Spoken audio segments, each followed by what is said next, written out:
Thank you very much, Ibrahim, and have yourself a good and restful night. Pretty long day is facing you, and like Michelle, he said, it's one of those areas, one of those by-elections that has significant implications politically, not just in Mbeere North, but even in the national politics. Absolutely. It's not just Mbeere North, in fact. Let's head to Kakamega's Malava constituency, where senior reporter Duncan Hemba is on standby. This is a region where local politics, party rivalry, and even regional influence have all come together. So let's bring in Duncan Hemba. He is live for us from Malava constituency, keeping an eye on the situation there. Another heavily contested by-election. Hi, Hemba, good evening. What are the issues that are determining this election ahead of the by-election tomorrow? Michelle Ngele and Dan Michelle Ngele and Dan Mwangi, this is truly a consequential election for this particular constituency. The reason being that since 1992, the advent of multi-party politics in Kenya, apart from 1997, the area has always had a member of parliament who is government allied or a friend to government. 1992, we had Joshua Ngati, and then he was dislodged by the late Soita Shitanda in 1997. Then in 2002, Soita Shitanda joined government through NAC, the same to 2007 under Newford Kenya under the arrangement of PNU. And then 2013, the late Moses Malulu Njendi. So this time round, what will be the stakes? Will it go the government way? And that is because of the immediate former MCA for West Kabras, that is David Ndakwa, who is the UDA candidate. Or will it be Seth Panyako, who is now the opposition candidate? Remember, what is at stake is actually at stake in all fronts, because Seth Panyako in 2022, he came close number 2 behind Malulu Njendi with only 2,000 votes separating them. Malulu Njendi had 22,000, Seth Panyako had 20,000. Then he was a UDA candidate. He's now under the official opposition, the United Opposition under DAP Kenya. And will he be second unlucky, or will he be lucky this time round? So I'm sure he's going to build on what made him miss out in 2022. However, he's facing a government candidate, that is a UDA candidate, that is the ruling party.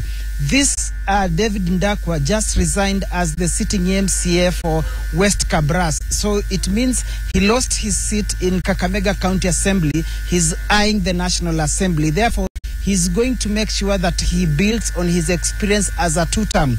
And then we have the national politics and the regional politics.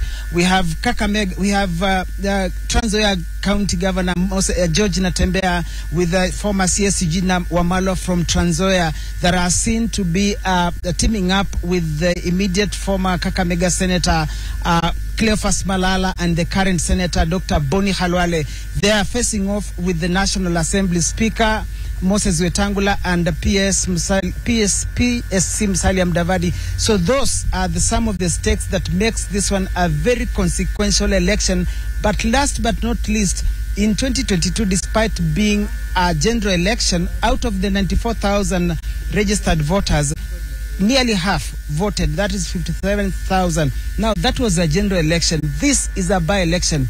It means the numbers might not go beyond 30,000 or 40, looking at how they voted in 2022. So, in summary, that is what makes this a tantalizing by-election, a consequential by-election.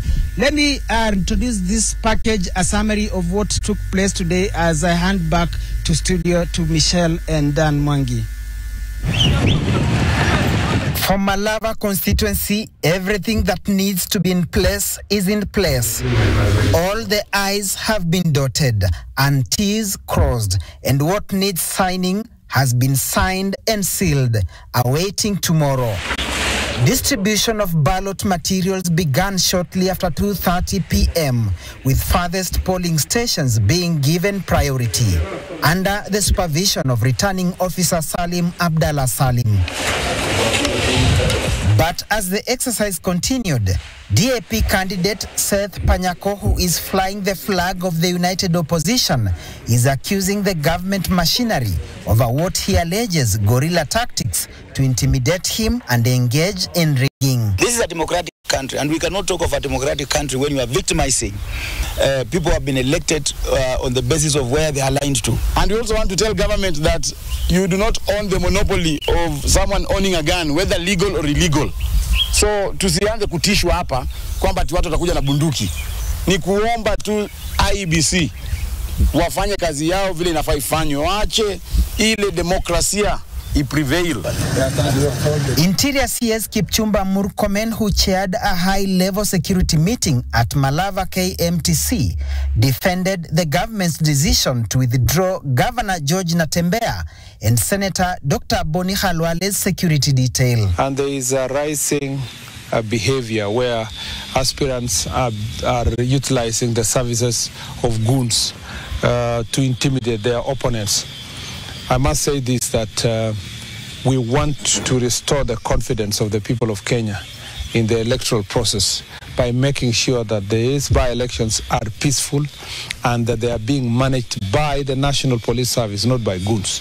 Malava constituency returning officer Salim Abdallah Salim downplayed allegations of government engaging in voter bribery on Tuesday and Wednesday over distribution of mattresses by Kakamega woman representative Elsie Muhanda and the grading of the road leading to the constituency tallying center until Wednesday evening. Nobody has complained to me. What I know, all candidates signed the code of conduct, and I want to believe that none has broken any so far. All in all, he says it is all systems go come Thursday. I have a big contingent of extra kits. Just in case one fails, we have spares. So we don't expect any failure this time on KIMS.